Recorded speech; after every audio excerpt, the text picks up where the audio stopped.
Parkinson's disease is a neurodegenerative disorder of unknown origin that is characterized mainly by the progressive degeneration of specific type of neurons and by the presence in affected neurons of abnormal intracellular protein aggregates containing mostly a protein called alpha-synuclein.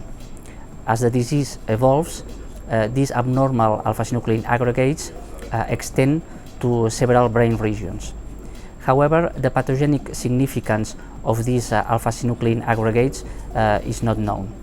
So in our study that we published in 2014, what we did is we extracted these abnormal alpha-synuclein aggregates from the postmortem brains of patients with Parkinson's disease, and then we injected these patient-derived aggregates directly into the brain of normal laboratory animals.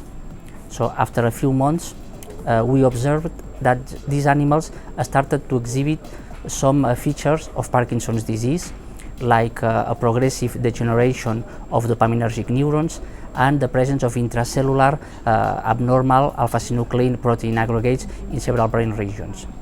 So this study showed that the alpha-synuclein that accumulates in the brains of patients with Parkinson's disease is toxic to neurons and has the capacity to initiate and propagate the disease process within the brain. So now we are extending our initial results by using a larger number of animals, in particular non-human primates, that will be followed for longer periods of time, up to 2 years, in order to better define the progression of alpha-synuclein pathology in the brain.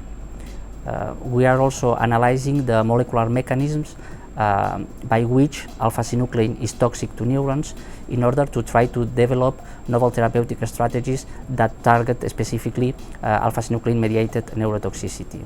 This particular study generated a lot of interest in the general public because Parkinson's disease is one of the main or the most common neurodegenerative diseases. So it is important that the general public may know recent advantages that may one day directly impact their lives. So I think that this was the case, and that's why this study generated a particular strong interest in the media.